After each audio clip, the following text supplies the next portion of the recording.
नमस्कार, जनतंत्र टीवी में आप सभी का बहुत स्वागत है। मैं गरिमा श्रीवास्तव आपके साथ बुलेटिन की शुरुआत करेंगे। इस वक्त की अहम खबर से जहां देहरादून में सीएम धामी और मुख्य सचिव आनंद वर्धन ने सचिवालय में राष्ट्रपिता महात्मा गांधी और पूर्व प्रधानमंत्री स्वर्गीय लाल बहादुर शास्त्री को उनकी जयंती पर श्रद्धांजलि भेंट की है। माल्यार्पण किया गया, भावपूर्ण उनका स्मरण किया गया है। सचिवालय के अन्य उच्च अधिकारियों ने भी चित्रों पर माल्यार्पण कर श्रद्धांजलि दी है। मुख्य सचिव ने सचिवालय में परिसर में उपस्थित सभी अधिकारियों कर्मचारियों को स्वच्छता ही सेवा शपथ भी दिलाई है। इस अवसर पर भारत खंडे संगीत महाविद्यालय द्वारा गांधी जी के प्रिय भजन वैष्णव जन का समवेत गायन किया गया है।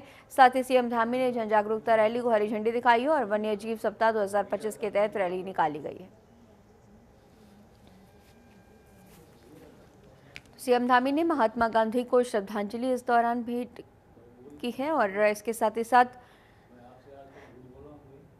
पौधारोपण भी किया गया। 156वीं जयंती महात्मा गांधी की और साथ ही साथ पूर्व प्रधानमंत्री लाल बहादुर शास्त्री को भी श्रद्धांजलि भेंट की गई है।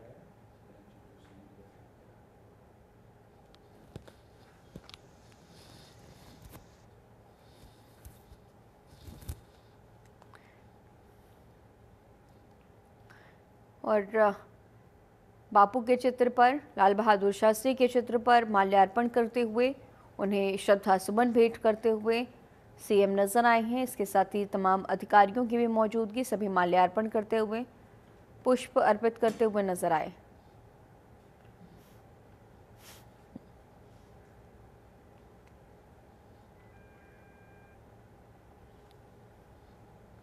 क्या है, लाल बहादुर शास्त्री की जयंती पर आज सभी ने श्रद्धांजलि भेंट की। मुख्य सचिव आनंद वर्धन भी इस दौरान मौजूद रहे, उन्होंने भी श्रद्धांजलि अर्पित की है।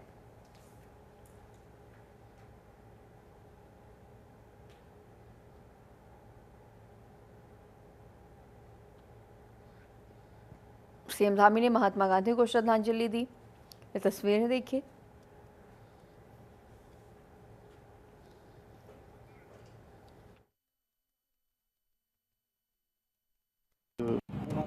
विजयदशमी का पर्व भी है।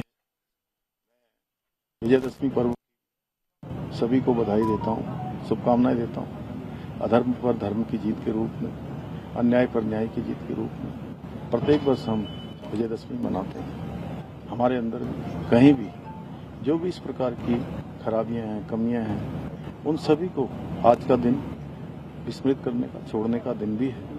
मैं सभी को विजयदशमी की बधाई देता हूँ। और आज महात्मा गांधी जी की जयंती भी है, लाल बहादुर शास्त्री जी की जयंती है।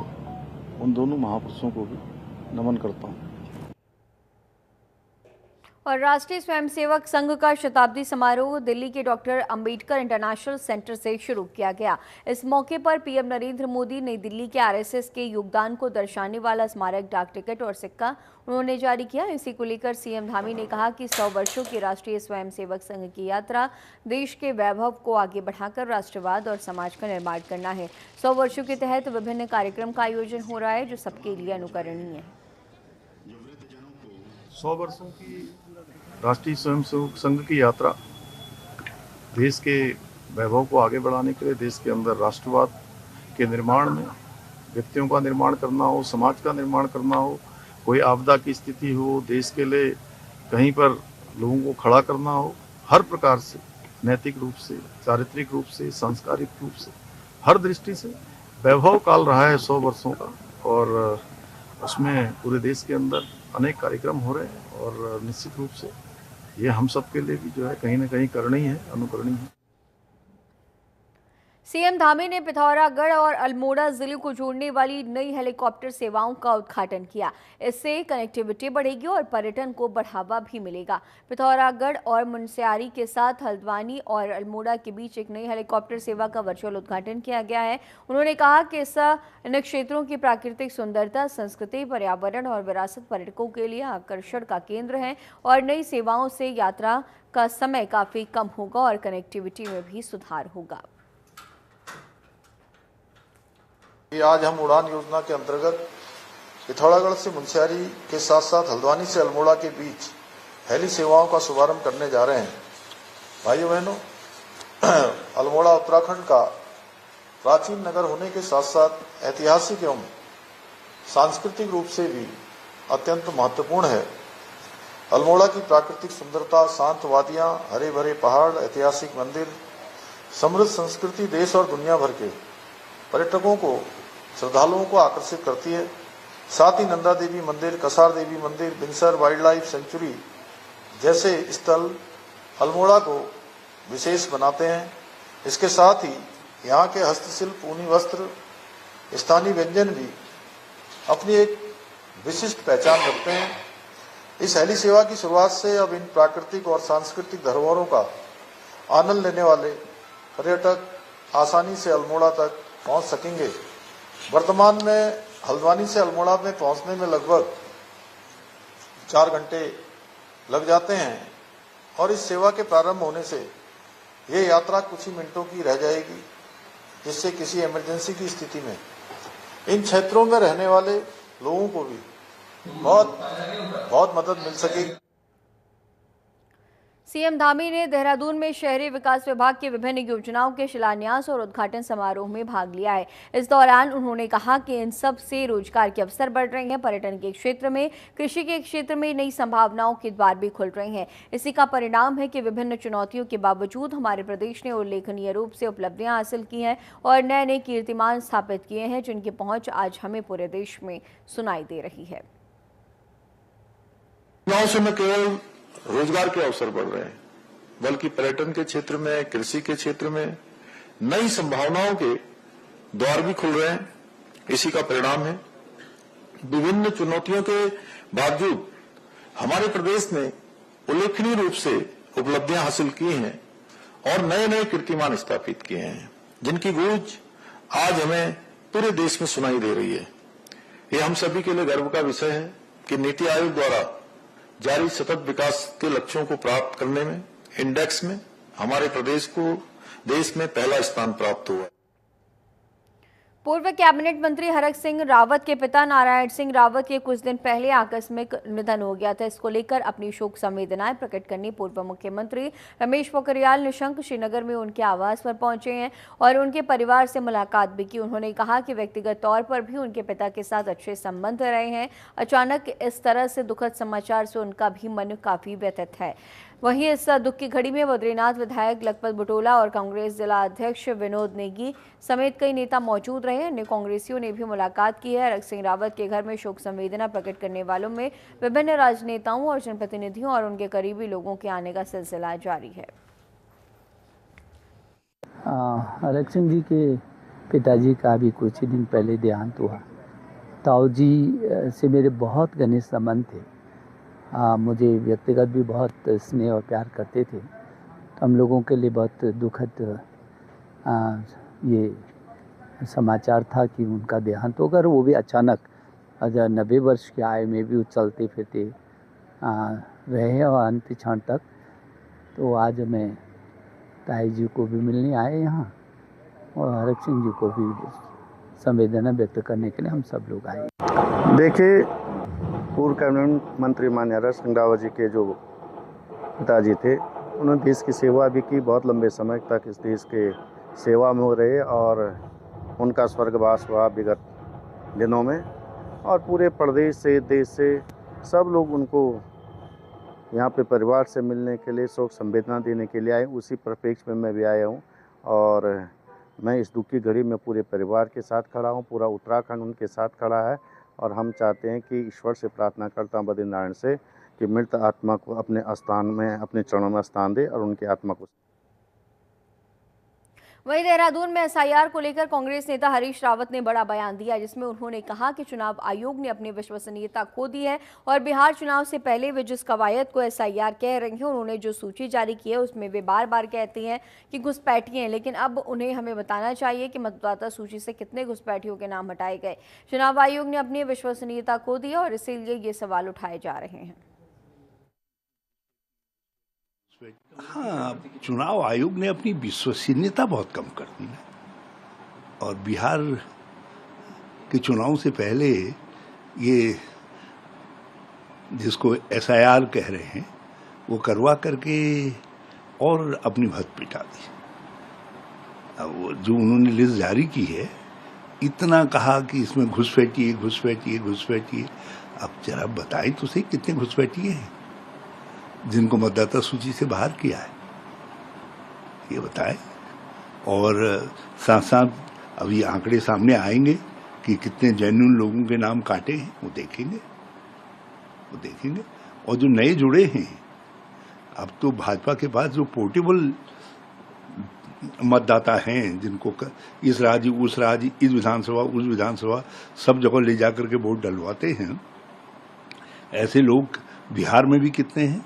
अब हमारे कार्यकर्ता, वहाँ के हमारे नेतागण ये तथ्य सामने लाएंगे, क्योंकि चुनाव आयोग अपनी विश्वसनीयता खो चुका है, इसलिए ये सारे सवाल उठ रहे हैं।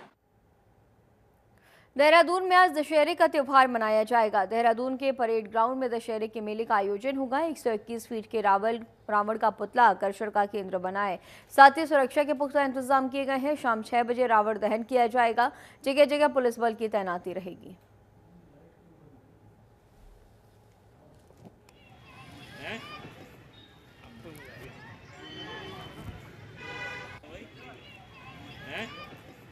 तो विजयदशमी का पर्व, सुरक्षा के पुख्ता इंतजाम देहरादून में किए गए हैं।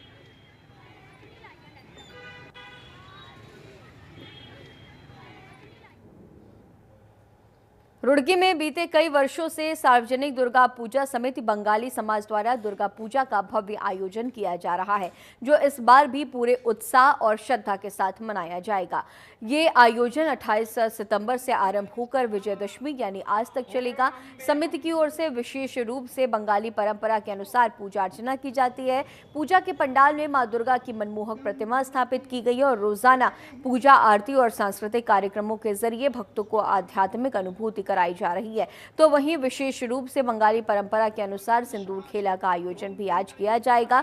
इसमें महिलाएं मां दुर्गा को विदा करते हुए एक दूसरे को सिंदूर लगाकर मंगल कामनाएं करती हैं। समिति के प्रतिनिधियों का कहना है कि ये आयोजन न केवल धार्मिक आस्था का प्रतीक है, बल्कि हमारी सांस्कृतिक विरासत को भी संजोए रखने का काम करता है। सार्वजनिक रूप से आप लोगों का बहुत बहुत स्वागत है। हम लोग यहाँ दुर्गा पूजा करते हैं, हर साल ही करते हैं। 2 साल पंचशील काली मंदिर में हुई है, इस साल हम यहाँ कर रहे हैं। ये हम लोग की तीसरे साल है। यहाँ हम बहुत सारे बंगाली हैं जो हम आईआईटी में मिक्सअप नहीं हो पाते, तो इसलिए हम लोग बाहर अपने तरीके से पूजा करते हैं। 3 दिन लगातार भंडारा भी करते हैं। षष्ठी से शुरू होती है हम लोग की, दशहरे वाले दिन खत्म होती है। दोपहर में माँ के सिंदूर खेला जाता है, मीठा मुँह करवाया जाता है, फिर माँ को हम लोग कैलाश भेजते हैं। ये हम लोग की परंपरा है।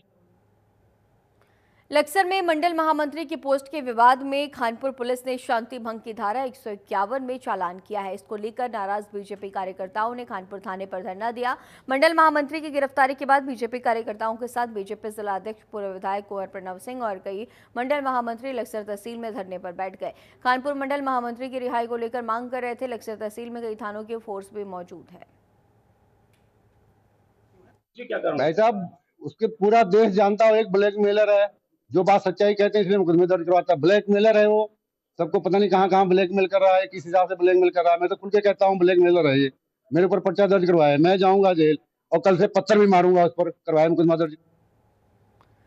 उत्तरकाशी में सूचना महानिदेशक बंशीधर तिवारी दिवंगत पत्रकार राजीव प्रताप के निधन पर शोक संवेदना प्रकट करने उनके दीपनगर स्थित आवास पहुंचे। उन्होंने परिजनों को हर संभव मदद का आश्वासन दिया। उन्होंने कहा कि सरकार इस दुख की घड़ी में परिवार के साथ खड़ी और हर तरह से सहयोग सुनिश्चित किया जाएगा। बंशीधर तिवारी ने बताया कि मुख्यमंत्री पुष्कर सिंह धामी ने वरिष्ठ पत्रकार राजीव प्रताप के निधन पर गहरा शोक व्यक्त किया है। मुख्यमंत्री ने परिजनों के प्रति संवेदनाएं प्रकट करते हुए घटना की गहन और निष्पक्ष जांच के भी निर्देश दिए। मुख्यमंत्री के निर्देश पर पुलिस ने इस मामले की जांच के लिए एसआईटी का गठन किया है। उत्तरकाशी के पुलिस उपाधीक्षक की अध्यक्षता में गठित ये टीम हर पहलू पे जांच करेगी और पूरी पारदर्शिता के साथ सच्चाई सामने लाएगी।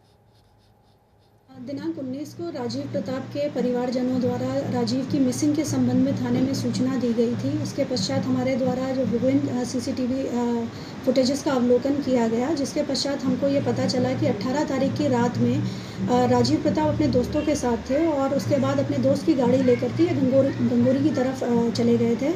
जो हमारे पास फुटेज आई है 11:39 पर, जिसमें कि ये अकेले गाड़ी चलाते हुए दिखाई दे रहे हैं। उसके बाद 500 मीटर दूर पर ही जो घटना स्थल है, जहां पर अगले दिन उसके पास ही हमें इनकी गाड़ी मिली। उसके पश्चात से हम लोग लगातार इनकी सर्च कर रहे थे। गाड़ी को भी बाहर निकाल करके जब चेक किया गया तो उसके अंदर इनकी चप्पल मिली उसके पश्चात से नदी में हमारे द्वारा लगातार सर्चिंग की गई। दिनांक 28 को इनकी डेड बॉडी जोशियाड़ा बैराज से मिली थी। उसके पश्चात पंचायतनामा और पोस्टमार्टम की कार्रवाई की गई। पोस्टमार्टम रिपोर्ट में भी इनकी डेथ जो है चेस्ट और एब्डोमिनल इंजरीज, इंटरनल इंजरीज़ के कारण होना बताया है, जिसमें डॉक्टर द्वारा इस तरीके की चोटें एक्सीडेंटल इंजरीज़ होना बताया गया और उसी से उनकी मृत्यु की संभावना बताई गई है। इसके पश्चात घर वालों द्वारा क्योंकि कई अन्य फैक्ट भी लाए गए थे, तो वो सारी चीज़ें हम लोग विवेचना में उन सारी चीज़ों को वेरीफाई कर रहे हैं और वर्तमान में विवेचना की कार्रवाई प्रचलित है। हरिद्वार में त्योहारों पर सिडकुल पुलिस ने पैदल गश्त किया है और सुरक्षा के पुख्ता इंतजाम भी किए हैं। बादराबाद के रावली महदूद बाजार में अतिक्रमण को हटाया गया, साथ ही संदिग्ध बाइक सवार पर भी कार्रवाई को अंजाम दिया गया है। इसमें 10 बाइक सीज किए गए और 30 लोगों का चालान किया गया है। सुरक्षा के लिहाज से त्योहारों के दौरान आगे भी पुलिस पेट्रोलिंग जारी रहेगी। एसएसपी हरिद्वार के आदेश पर हर थाना क्षेत्र में पैदल मार्च के निर्देश दिए गए हैं।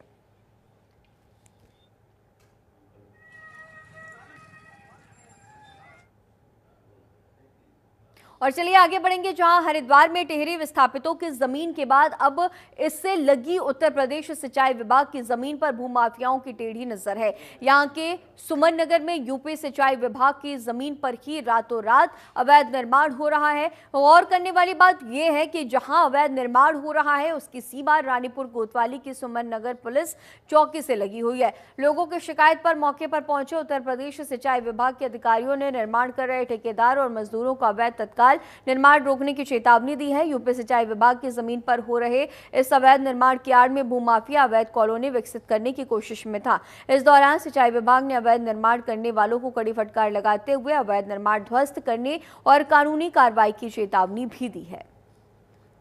मालिक को बुला लिया गया है। इधर आ जाओ। उसके बाद पेपरों की जांच होगी। जांच के उपरांत जो भी कार्रवाई होगी सिंचाई विभाग की तरफ से वो कार्रवाई की जाएगी। यदि इलीगल बन रहा है तो उसका ध्वस्त किया जाएगा। और वहीं रुड़की में पुलिस ने स्मार्ट मीटर में छेड़छाड़ करने वाले गिरोह के 5 सदस्यों को गिरफ्तार किया है। इनमें ऊर्जा निगम के कर्मचारी भी शामिल हैं। पुलिस ने तत्काल ही इसकी सूचना ऊर्जा निगम के अधिकारियों को दी है, जिससे विभाग में हड़कंप मच गया है। आनन फानन में ऊर्जा निगम की पूरी टीम मौके पर पहुंची और जांच में जुट गई है। फिलहाल ऊर्जा निगम के बड़े अधिकारियों ने शक के आधार पर संविदा पर तैनात एसएसओ अकरम को सेवाएं समाप्त करते हुए पुलिस को तहरीर दी। पुलिस तहरीर के आधार पर केस दर्ज करने की तैयारियों में जुटी हुई है। पुलिस चौकी द्वारा बताया गया, नारसन पुलिस चौकी द्वारा, कि भाई कुछ अज्ञात व्यक्तियों को उन्होंने पकड़ा और इन अज्ञात व्यक्तियों द्वारा इन्होंने ट्रांसफार्मर लगातार जो चोरी हो रहे थे उसकी शक के आधार में पकड़ा और पूछताछ में इन्होंने पाया कि ये कुछ मीटर में छेड़छाड़ करने के उससे घूम रहे हैं। सूचना प्राप्त होते ही तुरंत सारी टीम, पूरी यूपी सेल की टीम तत्काल मौके पर पहुंची हम लोग, और उसके बाद तहकीकात शुरू करी। उनसे जो सबूत उनको मिले तो उन्होंने बताया और हमने उसके आधार पर अपने मीटर को चेक करना शुरू किया। तो प्रारंभिक जांच में थोड़ा सा शक पैदा हुआ कि सब स्टेशन एंड के मीटर में कुछ ऐसा उसमें आया कि इसको मतलब टेम्परेरी सील को टच किया गया। तो उसके बाद जो है जो उनकी कहना था पुलिस का, उसके आधार पर हमने भी कार्रवाई शुरू की। लॉग बुक में जो एंट्री होती है की, तो एसएसओ के प्रारंभिक दृष्टि में दोषी पाए हुए हमने उसको तत्काल। लक्सर में परिजन से नाराज युवक ने पानी की टंकी पर चढ़कर हाई वोल्टेज ड्रामा किया है। इसके बाद पुलिस मौके पर पहुंची। पैसों को लेकर परिजनों से झगड़ा होने पर खुदकुशी करने के लिए युवक पानी की टंकी पर चढ़ा था, जिसके बाद रायसी पुलिस चौकी इंचार्ज नीरज रावत ने युवक को पैसे देने का लालच लेकर नीचे उतरा। पुलिस की सूझबूझ से बड़ा हादसा होने से टल गया है।